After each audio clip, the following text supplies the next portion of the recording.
All right, full-time single dad show. Back here again for episode 2. I'm Andreas. And I'm Eric. What's up, everybody? All right, today we're going to talk about dating. Ooh, yeah. Dating. Dating Okay. with kids. So, Dating's hard already.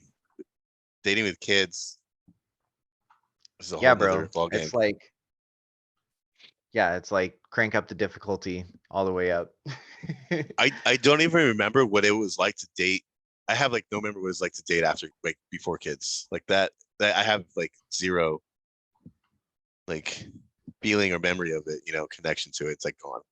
No, it's just the big thing on that is that privilege is invisible to the people that have it because it's pretty freaking easy. Because then, like, when you have a kid, like, there's so many different dynamics involved. There's just Yeah. way more to go wrong, in short.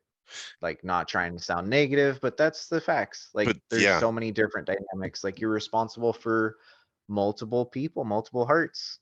yeah, you're right, dude. And that's just the reality of it. I mean, um, when you're talking about dating, bringing the kids in, it's a whole other ball game.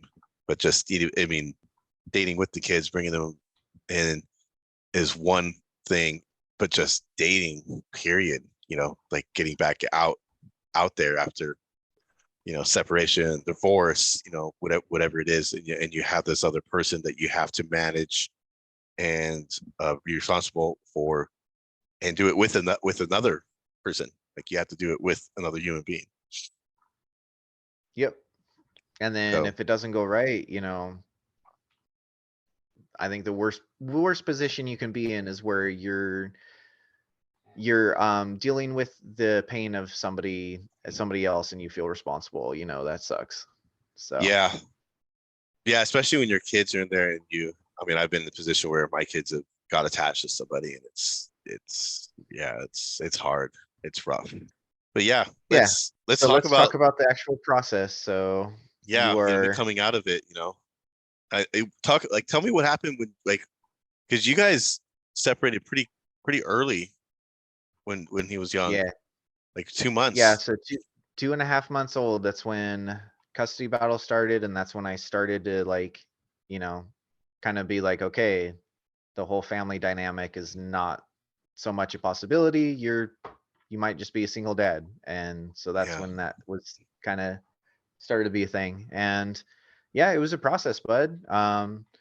So the first bit was handle my custody battle, and I chose not to date, which was one of the smart decisions. So me and Andreas, we are going to point out what we did right and what we did wrong. yeah, We're not full of ego. We can definitely admit when we're wrong. So that was one yeah, thing I did right. Don't date during custody. Just yeah. don't, because I agree. it's ammunition for your ex. It's distraction. It's You're you're not at your best self when you're doing those things. Like, you just need to put your head to the grindstone and handle your shit. Yeah, So you're not in the place to even deal with that. I mean, some people will be in a situation where maybe they're, going from one relationship to another during this process, and however that works out, that's going to be different. Obviously not dating, but uh, yeah, I mean, mine was my daughter was a year and a half, and um, it was I would say, like, it was a shock to me because it wasn't because my mistakes, led to that one ending, and um, I had to learn a big hard lesson with that, and I just remember just like agreeing to everything, and whatever it was, I wasn't really paying attention, and I remember just like, wow, like this is a whole new ball game, and like somewhere I did not want to be, and I don't think I really dated anybody for a good 6 months at least. Um, and I didn't even think I wasn't trying to date anybody. It was just, I think somebody gave me, like, a couple of people gave me the number that I worked with, and we went out a couple of times, but I wasn't really interested. It just kind of getting to know people. And I had already finished our custody stuff. It was quick. I mean, that was already done.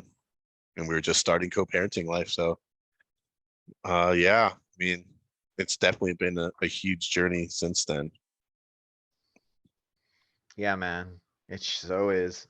So after you kind of like get yourself handled as far as custody goes, the next thing I would say that would be the smart way to do it is get comfortable being single and don't just date so that you're not alone. Yeah. Yeah, that's a big one. Being comfortable being single, be by yourself, kind of reset, um, and start working on yourself too. Go to the gym. I mean, everybody says that, oh, go to the Absolutely. gym, but you do have to you do lose yourself in this. And a big piece of you is gone. You're now, all those hopes and all those, plans that you have made for your life are now different and they're gone. And now you have to restart. So start new by starting with yourself. Whatever it is that you like to do, if it's gym, if you like to go out hiking, if you like to go, you know, whatever it is, watch birds, whatever it is, get out and do stuff for yourself. Get out and get your body moving. It will help you, start to feel better over time. Time and consistency with that will, you really have to, continue with that. Another thing to do is, something that Eric was a bit ahead of the curve than, is getting counseling. Start with that. There's no shame. I didn't start till 6 years after, my ex and I separated. Um, but yeah, that's a big one. That's going to be a big foundation, to kind of moving forward. Um, yeah, he started right out of the gate, man, right with that. Yep. Yeah, it was actually supposed to be relationship counseling. Like I picked like a really good licensed marriage LMFT, licensed marriage family therapist, Yeah. and she took like I think it was like 2 months or month and a half to get in. And so like the whole time I'm like just freaking what do they call it where it's like the barn boarding the doors up like the house was falling apart, but I was doing my best to keep it up. And Yeah, yeah, you yeah, know, exactly. so yeah. So, I was doing my best, and then like the day before counseling, my ex just like pulled the ripcord. She's like, I ain't even going. And I was like, I called the counselor. And I'm like, can I go though? And she's like, sure. Cause I needed it. Cause I was like, I dealt with a lot of bullshit. Yeah. So I was like, yeah, just let me go by myself. And I did. And it was kind of helpful, but it was supposed to be marriage counseling. So wasn't it? And so my second time doing counseling was after another breakup, and it was really really good. It was through counseling, and so that's another segue is if trust your gut, dude. If counseling isn't working for you, it might not be a good counselor. You might not be vibing. Don't be afraid to get another one, man. Yeah, yeah, you definitely have to find that person that you can connect with, that you feel like understands you, that hears you. That's gonna make a big difference maker. I know I've gone to one and just like, yeah, a couple sessions, I was like, no, I need to find somebody else. And because I knew I wouldn't do it. Yeah, And yeah, therapy has been a huge game changer. I know for me, I don't think I'd be this far. I don't think I would be, I don't think I would even be the parent that I am without it. It's really opened my eyes up and changed me a lot, changed behaviors. That's where you start to make real growth and real, progress. So yeah, therapy, counseling, absolutely, big, man. big one. That's a foundation for you. So if you want to start getting back to the dating world and to be healthy, uh, yeah, start with that first step: counseling, get therapy, start opening up, learning how to better communicate. We all can be better communicators. We all can and get better. Everybody can. So big Yeah, one. man. And I would say like the worst thing in the world would be like, what if you knew that one day you're going to meet the perfect person and it's because of your past bullshit that you haven't settled yet that they go That's, away. Do you want that? No, you don't. dude. So I've you don't Yeah, start today with yesterday's broken pieces. You yeah, don't. You handle your shit, you move along best foot forward, and you fucking get the best that the life is going to throw at you that day. That's what you yeah, do. yeah. Definitely want to put yourself in the best position to move, Yeah. move forward. Yeah, Yeah, so counseling good. Fitness, gym, hiking, just get endorphins going, be yeah. active, don't sit on your ass and sulk. Um, Another big thing for me is, I actually got into like psychology and just understanding people, understanding personality traits. It was all kind of based on like understanding, because and I even ended up doing like I did Al-Anon classes, Yeah.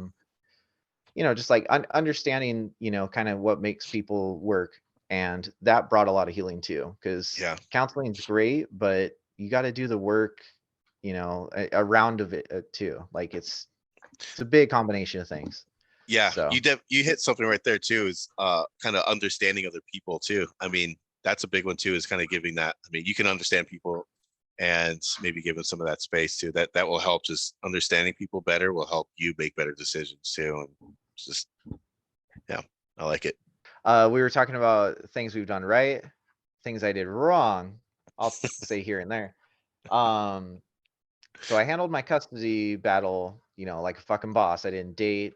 I did it like, head first. But what I then did at that point, which was wrong, is I was looking for a stepmom at that point, dude. Like I was looking to find my son a positive female role model. I don't And think that's wrong. That's. I mean, I think eh, most people would want to you do don't that. go in that way though.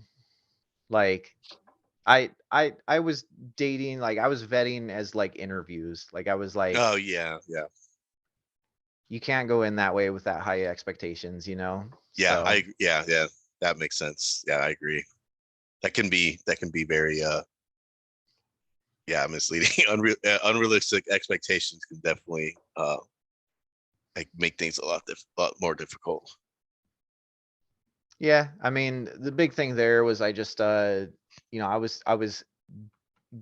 was meeting a lot of people and then like vetting just like way too seriously. And Yeah, so when that wasn't working out, I kind of had to reroute. So, and it's more about like, where you and I are at now, which we can both totally agree on, dating's a smaller area in our lives. Like yeah, that ranks like 5, 6, yeah, there's a lot of bigger things going on in our lives, and that's how it needs to be, man. Like if the girl is the best thing in your life, then you're probably you should work on yourself a bit, because it shouldn't be yeah. that way.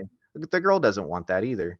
Exactly. No, she doesn't. You got to have your own life to live, your own things, and if you're surrounding your time around that one person, they're gonna get overwhelmed. It's gonna be smothering. So reinvent yourself, be you, try new things, whatever it is. Go out and be adventurous, and this is the time for you. Yeah, man, cuz I mean, it takes a while, but being comfortable being single is the biggest like caveat that I will put off on this episode is like you can't date effectively unless like if it's not right for you, you need to be prepared to walk away. Like even if you Yeah, might like them a bit, but if it's not it objectively, don't be afraid to walk away. And so like you're only going to get that if you're comfortable single. yeah, right, Because if 100%, you're man. going into back into being single with any type of like fear or remorse, then that's not it. Yeah, that being comfortable being single is a huge one. Um, and being able to walk away, man, that's whether if it's good for you or even if it's bad for you, being able to walk away, even if the person is a good fit but you're not there, being able to walk away, noticing like, hey, yeah, this person is probably not going to be the healthiest for me, at this point, because it's just you can already see it, like, yeah, uh they're into something that I'm probably not going to do. Yeah, I should walk away. And that came with a lot of mistakes. That was, trial and error with that one too for myself. I definitely had dated people and I gave the benefit of the doubt, or I wasn't in the place and I still try to date somebody that was like, oh yeah, this person is already has their shit together and I'm going to just try to just like catch up. And yeah, Gotcha. did that work? Either times, so yeah, take that Yeah, time. man, that happens too. Yeah, So, all right. So you're moving along this dating path. You're comfortable single. Next yeah, step, I would say, this whole time you need to be talking with your child, making sure they're comfortable with you yeah, dating and making sure that it's not going to cause issues with them of because obviously they're number one. yeah. That's a big one too. Even both parents talking with talking with your kids together. If you guys are at that communication level, maybe some might not be, but if you are, you can be. That's the best thing is because your kid is not going to have both his parents probably out there, you know, meeting new people and possibly bringing in new people into their life, and kind of going over that and making sure that your kid is, you know, if they're whether if they're toddlers or you know if they're whatever age they are, if they're able to communicate that to them, but have that conversation if that's possible. I think that you know that really does help them. Um, but if they're younger, you're probably not gonna you know really say anything. You know they won't be able to comprehend. But Yeah. you know this is probably more for older you know people with older kids. You know, but definitely take your time. Trust your gut. You know, it's don't force or rush anything. I think that's a big thing, is not forcing stuff. And then I know there's times where I had forced stuff inside myself or wanted something more than I, you know, than I could see what was being given. Um, Hmm. yeah, Yeah, you got like the idea of the yeah, person rather yeah, than the person in front of you. yeah, yep, yeah, yeah. Especially in my younger years, I know I did that because I was wanting to fill that void too, like not doing the being alone by myself. I mean, I was, but I wasn't doing the work. You know, it's just like always looking for somebody to, you know, fill that and to like do that family, be that family unit. And yeah, and you know, it sometimes well at that time did not work out at all. No, it happens though. And then you reroute, like that's what it's about, man. Yeah, yeah.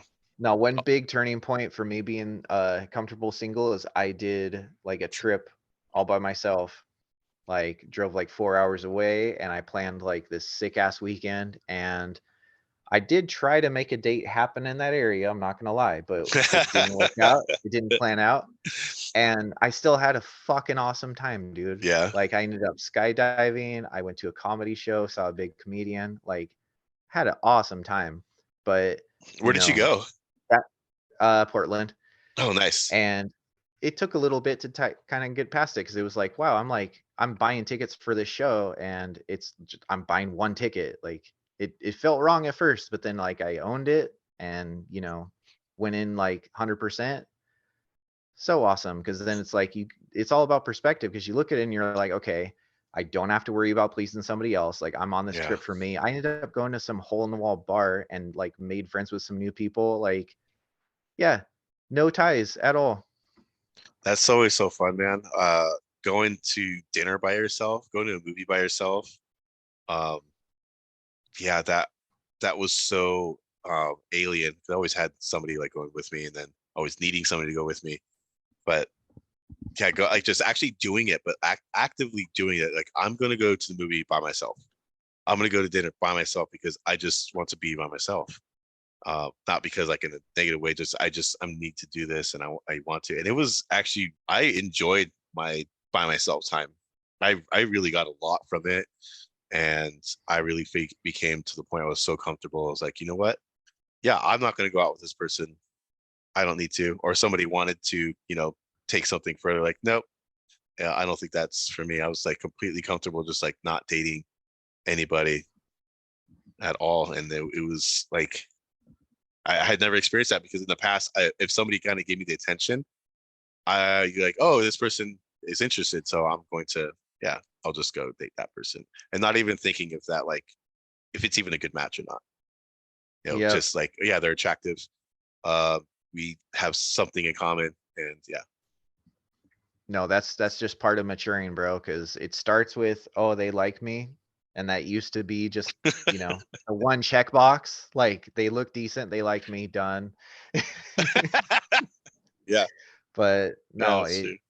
and I'm not saying, standards just become outlandish, but you start to look a little deeper, dude. Do they Yeah, respect you? Like, do they have things to offer as well as a person? yeah. Like it's not like the bar goes stupid high, but No, but you it start, gets you, reasonable. yeah, you start kind of, you know, really you kind of like start streaking like the things that are really important to you, and and those things are kind of like become like your deal breakers or your core values you look for somebody, and that those are the things that you know that really start to stand out. You start to look for and see, like for me, like one of them's like if they're funny, like that's a big one. If you have like the same sense of humor, and Yeah. dude, that's like that's you're getting me. If they're laughing at my stupid joke, but it's just like the same. They get my like, humor. Yeah, they No, I get that's a it, one man, big because one. you're gonna be hanging out with that person quite a bit. Like, you better Yeah, enjoy it, or what's the point, you know? yeah. You want to like the person. You want to actually like and want to be around them, not just because they have like a pretty face or whatever they look like or whatever reason, but you just want to genuinely be around them. You know? Yeah, for sure. For me, it was respect. Like, they gotta like, Yeah, I've of had course. women love me, but if they like, I've also had women who they say they love me, but they don't respect me. Yeah, Like, they'll call me at the middle of a night on a work night, or want me to put any of my like goals or dreams or anything on hold for like for them selfishly. Like, you know, that isn't what it's about. Like, they should yeah, want you to do well. So exactly. Yeah, yeah, respect, dude. That is the like that needs to go hand in hand with love. Like, yeah. it does.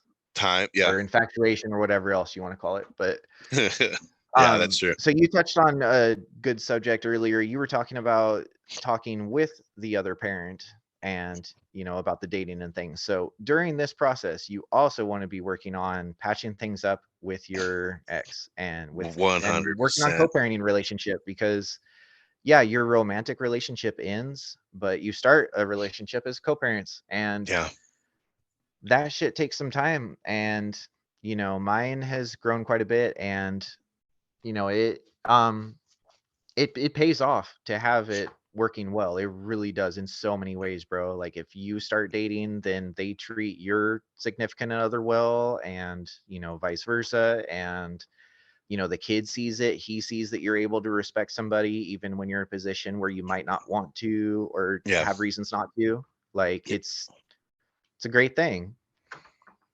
yeah. I mean, you're really setting yourself up for things to be more cohesive and easier. Yeah, I know like some people might not have that at the moment, but I'd say strive to make it a goal, because if you both are working towards that goal, you both are going to end up having a better experience and a better family unit. Um, there is a lot of ego and a lot of feelings sometimes still there, and maybe both partners may not be at that same page. Maybe one might still have feelings, maybe one and the other does like just doesn't want to be around them at all. We're talking, obviously you guys are still in a position where you can communicate, it's safe and healthy. Um, but yeah, having those talks, get with your co-parent and getting on the same page. You don't obviously don't have to share details of anything, but having that respect for each other, where you guys going to support, as long support each other in that dating aspect, not getting each other's business, but also, you want the other person to be happy too, because if you both are happy and in living healthy lives and healthy relationships, that's going to work out for both of you, for your kids as well. So Yeah, I think if man. the attention is there, it's going to work out. It's going to help out down the road. I mean, it may not be a perfect straight line, it'll be bumpy road, but if your intentions are there, that your your kid's mom will see that. You know, they will see that. Yeah, for me, what I saw is it just kind of became like a circle of whatever energy I was putting out there. Like, at first I was bitter, and so if there would be times where I say I would be, let me think here. Swapping kids. Every once in a while something will come up. So you'll be like, "Hey, can I trade you this day?" Yeah, If I was nice prior to that, it might work in my favor. But if I wasn't, it wouldn't. And that's outside of the parenting agreement and yeah, legalities, but that's just like respect. And so, like, yeah, it became just kind of like a circle of respect. Like, yeah, so I started just kind of like, my kid's mom would be late, I'd kind of let it go. I'd be like, oh, shit happens, and yeah, then the next time something would come around, it would, and it'd be all right. And yeah, I started to see it just kind of really pay off. Like, I dated a girl and my kid's mom got her son a freaking birthday present. And we were even able to do sleepovers when my son stayed or with his mom.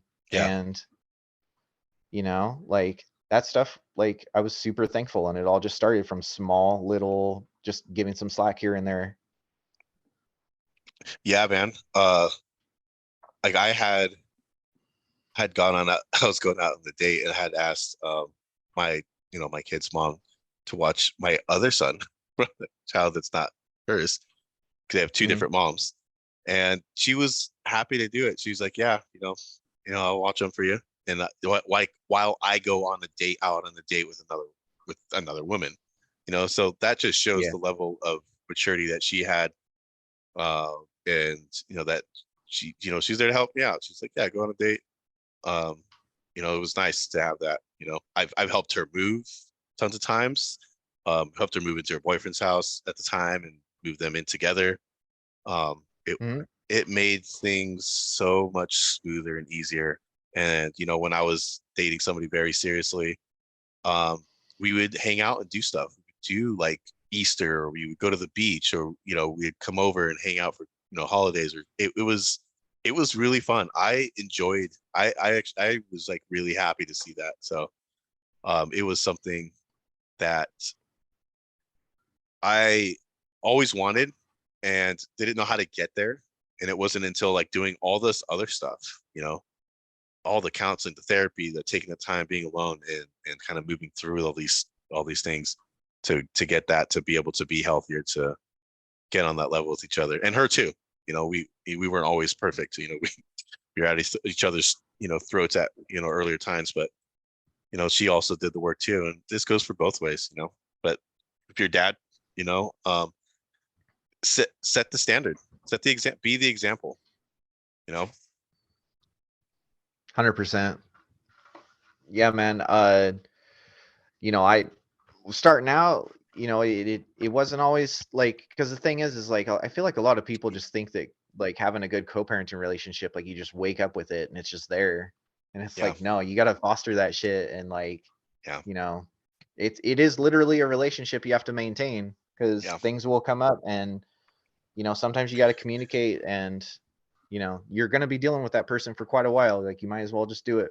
So no, the yeah, big thing there is just like, my kid's mom just kind of, because I did start out pretty bitter, and you know, rightfully so. But I mean, my yeah, kid's mom did have she finally just had a talk with me, and she's like, "What's it gonna take for you to bury the hatchet?" And logistically, I kind of said like, this is one thing I don't feel like was right, and we did what we felt like was right, and it started things in motion.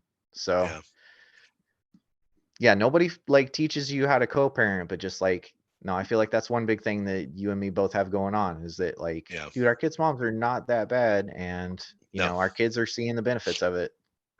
yeah. I they it's something that it's an investment that I have gotten returns on. you know so yeah, definitely. And you fix those things, you get those things kind of set straight, you're able to kind of see a little clearer. So like when you go start dating somebody into a relationship, or start getting into the dating world and meeting people, you're able to kind of see those like personality traits. I call them red flags, or we know the term red flags, the things that you don't want, and that that your co-parent probably won't want around your kid too. Um, so that's just another part too.